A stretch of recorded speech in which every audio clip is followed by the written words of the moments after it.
Ward रखा गया है। ये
आपकी भी स्थिति क्या है, हम सब देख रहे हैं। हम सब आपके साथ हैं, आप निश्चित रहिए, आपकी भी स्थिति हम लोग देख रहे हैं। पार्टी जो निर्णय लेती है उसमें आपको यहाँ पर बोलने की जरूरत नहीं है। आपको दूसरे पार्षद साथी के साथ में ऐसा व्यवहार करने के लिए कुलदीप छाबड़ा जी को माफी मांगना होगा, अपने सब को माफी सुननी होगी।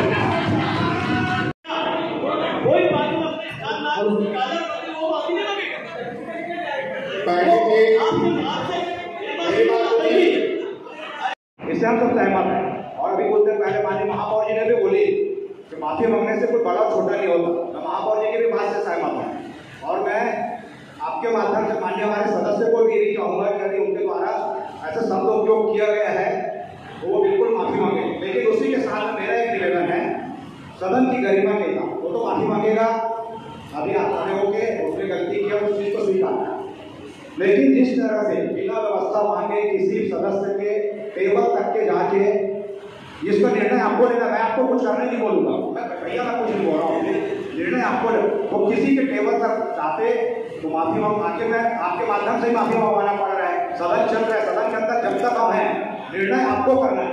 तो आपके माध्यम से बाहर निकलना करके आपके माध्यम से जो है अपने माफी का है ना उसका रोकने के लिए बैठा नहीं गया, पूरी जो लोग व्यक्तिगत आरोप लगाया तब बंद बनाते हुए मैंने उनको बोला सदन में रखें।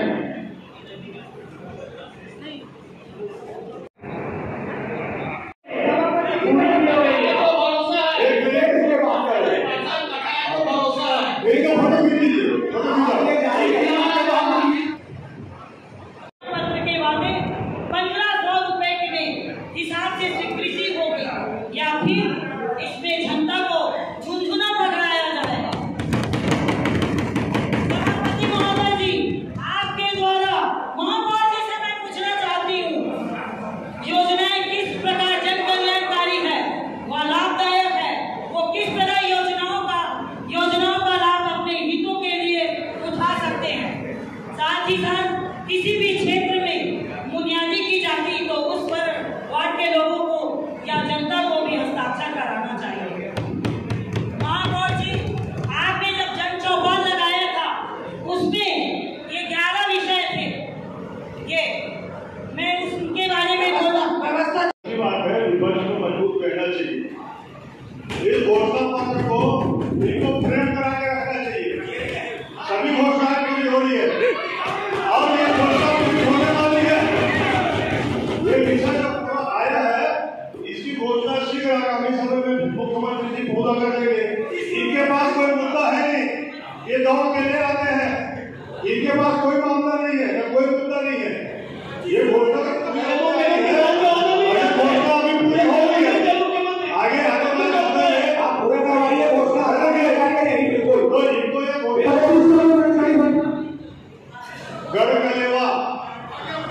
गढ़ कलेवा था हमारे मुख्यमंत्री जी की घोषणा पत्र में निकाल आगे ऐसा नहीं है, सब चीजें हो रही है पूरी। आपने जितनी राशि आए सामाजिक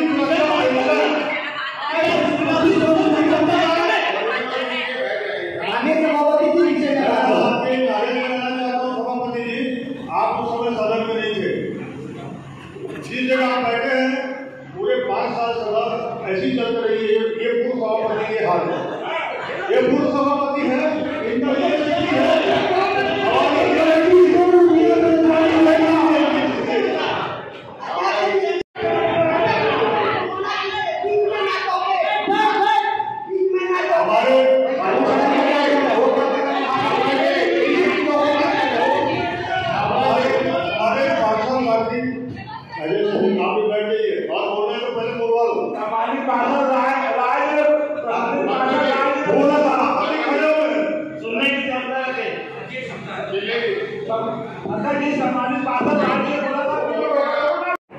इन्होंने कितने पढ़ाई पूछी है पिछले 15 साल में। इनके मुख्यमंत्री इनका क्षेत्र उनके विधायक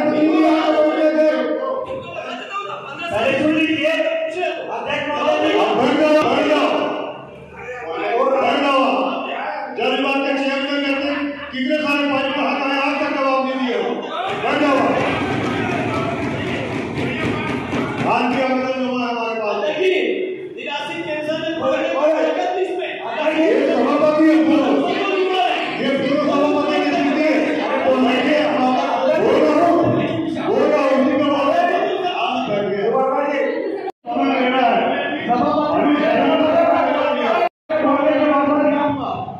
कि कितने आवेदन है नियमानुसार आप उसको पास करें। और एक सुझाव है, यदि सामान्य सभा इन विषयों के लिए 2 माह से लेट होती है तो 2 माह तक जितने भी आवेदन आए हैं नियमानुसार उसको पास कर दिया जाए।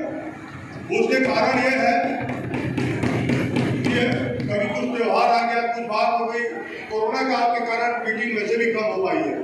तो जब भी मीटिंग होगी 2 महीने के बाद यदि कोई आवेदन 2 महीने तक मीटिंग में नहीं होती तो जितने भी आवेदन आते हैं उनको स्वीकृत मान के नियमानुसार उनको आगे कर दिया जाए। हमारे सभा में मौका हो जाएगा। मैं माननीय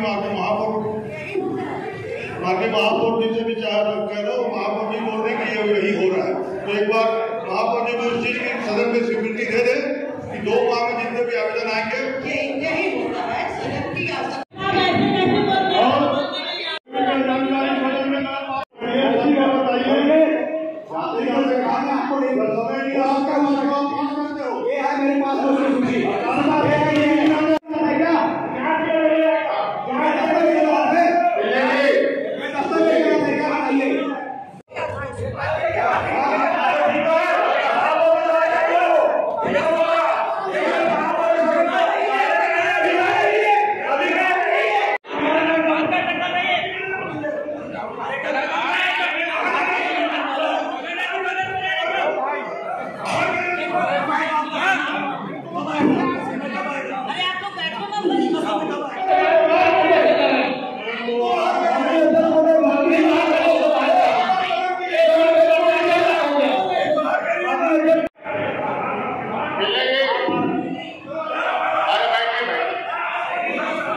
अगर हम उसे किराए में देते हैं तो हमारी नगर निगम की आर्थिक स्थिति मजबूत होगी।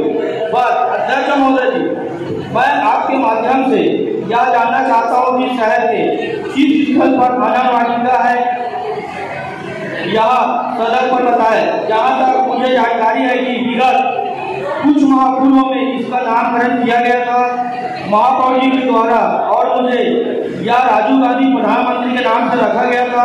और मुझे आश्चर्य हो रहा है कि आप अपने ही नेता का भूलकर इसलिए सभापति जी महापौर महोदय जी से सही नाम स्थान बताकर सदन में लाया जाए, और इसका मैं समर्थन करता हूँ कि बिल्कुल इसको किराए में दिया जाए, और जो भी रिजनेबल चार्ज जो है हम सब मिलकर यहाँ पे तय कर ली जाए, ताकि हमारी नगर निगम की आर्थिक स्थिति मजबूत हो पाए। जय हिंद, जय भारत, जय हिंद।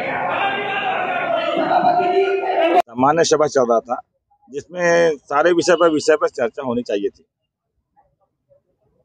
चर्चा के दौरान एक दूसरे का आरोप लगते रहते हैं, लेकिन हमारे पहली बार बने पार्षद गगन नाइक ने, मैं तो तीसरी बार बना हूं, और आज तक मेरे ऐसे कभी छवि में कोई दाग नहीं लगा है। राजनीति के जीवन में किसी भी कारण से कोई भी जनप्रतिनिधि एक पार्टी छोड़ के दूसरी पार्टी के भी चले भी जाता है तो उसका व्यक्तिगत निर्णय होता है, लेकिन यहाँ पर हमने राजनांदगांव संस्कारधारी नगरी में शहर के विकास के मुद्दे पर चर्चा कर रहे थे। ना तो चर्चा में भाग नहीं लेते हैं, और उल्टा किसी व्यक्ति को कोई भाग बोल रहा है, अपनी बात रख रहा है, तो उसको ये बोल के इन लोग उत्तेजित करते हैं कि आप भी उस समय भाजपा में थे। भाई, हम कांग्रेस भाजपा का ये सदन नहीं है, एक पार्टी कार्यालय नहीं है, ये राजनांदगांव का विकास का यहाँ का गरिमा है सदन का। यहाँ विकास के मुद्दे पे बात होनी चाहिए। ये टोका टाकी जब से गगन नाइक जब से पार्षद बने हैं, ये इनका 4-5वां बार है नगर निगम में सदन में हंगामा करना और मुद्दे पे, विकास के मुद्दे पे बात नहीं करने देना, ये इनकी सोच है। इन्होंने मुझ पर डायरेक्ट आरोप लगाया कि आप भी भाजपा में उस समय थे। मैं किस समय था, क्यों गया था, और मेरा व्यक्तिगत डिसीजन है। मैंने वहां पे मुझे मेरे मन को ठेस पहुंचा, मेरे अपमान हुआ सदन के बीच में।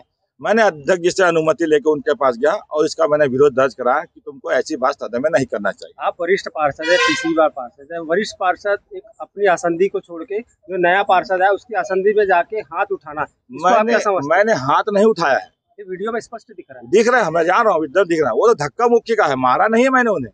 ये तो धक्का मुक्की जो बीच बचाव करने वाले आते हैं, धक्का मुक्की देते हैं, उसको लगता है कि मैंने मारा है। मैंने स्पष्ट बोल रहा हूँ, उनको मारा नहीं है। मैंने उनसे अपने कहा आप ऐसा शब्द क्यों भी हो, मेरे व्यक्तिगत शब्द का आरोप क्यों लगाए? आपको लगाना है पार्टी में जाकर लगाइए, अपने भाजपा पार्टी में या शहर के बीच में लगाइए, पत्रकार में बोले, मीडिया में बोले, अलग से बोलिए, लेकिन सदन के बीच में ऐसा में अपमान कराना जिसमें वरिष्ठ पार्षद, वरिष्ठ नेता, सारे पार्षद बैठे हैं, वहाँ पे किसी पार्षद का ऐसा वो कराना, तो ये गलत बात है ना। वीडियो में स्पष्ट दिख रहा है आपका हाथ गगन नाइक के गाल तक पहुंच चुका है। मैं गाल तक ने धक्का दिया, कोई चीज धक्का है तो मैं ढकलाया हूँ। मैं ढकलाया हूँ तो हो सकता है गया होगा हाथ, ये नहीं है कह सकता। भाई कोई पीछे धक्का देगा ढकलाएगा, इसमें गला तक गया कि हाथ तक गया, उसको मेरे को तो पुष्टि नहीं कर सकता, लेकिन मैंने नहीं मारा ये मैं जानता हूँ। लेकिन ये हर बार सदन की गरिमा को खराब करता है। कई बार पिछले बार वो तो सदन से निष्कासन भी कर दिया गया था। तो इनकी एक नेचर बन गई है कि सदन का गरिमा और माहौल खराब करना और विकास में बात करना बिल्कुल नहीं चाहते ये लोग, केवल विरोध बनाते हैं। Thank you. पहले तो मैं आपको स्पष्ट कर देना चाहता हूँ, ये पहली बार की घटना नहीं है। निरंतर जब सभा हुई बजट में या सामान्य सभा, निरंतर ऐसी घटनाएं इनके द्वारा प्रायोजित रहती है। इनकी कथनी और करनी स्पष्ट ये सदन में दिखती है, स्पष्ट सदन में दिखती है कि इन्होंने क्या किया है। मेरे को पत्रकार भाइयों के माध्यम से वीडियो आया, मैं तो सदन के अंदर बैठा था एक टेबल में, मेरे को वीडियो आया कि स्पष्ट दिख रहा है कि वो क्या किए। और मैं किसी वरिष्ठों का, किसी पार्षदों का अपमान किसी विषय में नहीं चाहता हूँ। उनके व्यक्तिगत तौर पे खेद हुई है तो मैं उनके लिए माफ़ी भी मांगूँ, पर ये क्या तरीका हुआ किसी पार्षद को आप डायरेक्ट कॉलर पकड़ना, डायरेक्ट बोलते हो 1-to-1 मैदान में आ जाओ और धमकी देते कि भविष्य में आपको जो भी होगा हम निपट लेंगे, बाहर आके लड़ लेंगे, औकात की बात करते हैं। ये शोभा सदन के अंदर नहीं देता है। मैं बोलूँगा मैं पहली बार पार्षद बना हूं, पर आप तो कई सालों से पार्षद हो ना, आपकी जवाबदारी होती है ऐसे शब्द का प्रयोग ना करें। ऐसे शब्द से सदन की गरिमा खत्म होती है। और बार बार मैं पिछले कार्रवाई को भी उल्लेख करूंगा, शोभा सुनी जी की प्रतिमा को लेकर भी उल्लेख करूंगा। इनकी निरंतर भाजपा दल के द्वारा जो भी मांग की जाती है उसका विरोध किया जाता है और दमखम के साथ अपने सत्ता के दबाव में पूरा कार्य किया जाता है। आज के मामले में हमारा भी सदन खत्म होगा, उसके बाद इसमें बैठक होगी। बैठक में जो पार्षद दल, विपक्षी दल तय करेगा उस निर्णय के साथ सब कोई तैयार है। वीडियो के माध्यम से देखा जा रहा है, तो उसमें आप क्या कहना चाहेंगे उस चीज़ को? वो तो गलत है। ये इनका एक बार का नहीं है, पहले भी कई बार लात मारे हैं, मुक्का मारते और भद्दी गंदी अशोभनीय भाषा करते। ये किसी भी, चाहे बीजेपी दल का हो चाहे कांग्रेस दल का, मैं किसी दल के विषय में नहीं, पर ये शोभनीय भाषा नहीं है। इनको अपनी आदतों को सुधारना चाहिए, क्योंकि हमसे ज़्यादा सीनियर पार्षद ये है। बाद में इनके ऊपर ये आरोप आता है कि ये ऐसे हरकतें क्यों कर रहे। आप मालूम है, आपके पास प्रभावशाली हो, आप व्यक्तित्व के धनी हो, आपके पास पूरा सत्ता बल आपका प्रभाव में, प्रशासन आपके साथ है, पर इस तरह हरकत करके आप संस्कारदानी को अपमान। जी, आज सामान्य सभा की मीटिंग थी। सामान्य सभा का मकसद ये होता है कि शहर के विकासों पे चर्चा, छोटी मोटी नोकझोंक जरूर अच्छी लगती है, लेकिन सदन की गरिमा के खिलाफ हर बार ये हरकतें अच्छी नहीं होती है। हमारे नेता प्रतिपक्ष जी, मुझे लगता है कहीं न कहीं वो अपने पार्षद साथियों को कंट्रोल करने में चूक रहे हैं। हर बार सदन की गरिमा के विपरीत बात रखना, विकास की बात नहीं करना, सिर्फ बुराई निकालना, ये जनता के हित में नहीं होती है। स्वस्थ परिचर्चा तब होती है, स्वस्थ चर्चा तब होती है जब विपक्ष पथ प्रदर्शक के रूप में, मार्गदर्शक के रूप में अपनी बात रखे, और निश्चित रूप से अगर वो अच्छी बात करते हैं तो सदन में स्वीकार की जाएगी। जो रास्ता वो दिखाएं कि भाई इसमें ये सुधार किया जा सकता है, तो हम स्वीकारने के तैयार है कि हमारे अगर कार्यप्रणाली में अगर कमी है, हमको अगर विपक्ष रास्ता दिखाता है तो हम उसको मानने के तैयार। लेकिन अगर इसी सोच के साथ आ जाए कि हर विकास कार्यों में सिर्फ बुराई निकालना, कि यहाँ तक कि लोक सेवा केंद्र जैसे मुद्दे पर जो गरीबों का पेंशन का विषय होता है, जैसे पूर्व में विपक्ष में थे एक पार्षद के रूप में, पर पहले कभी भी पहले विषय पे चर्चा नहीं होती थी, क्योंकि गरीबों के हित के लिए होता था तो उसे सर्वसम्मति से पास कर दिया जाता था, बल्कि उसमें जो कमी रह जाती थी फॉर्म में उसको भी कंप्लीट करके गरीबों को ज़्यादा से ज़्यादा योजनाओं का लाभ देने का प्रयास किया जाता था।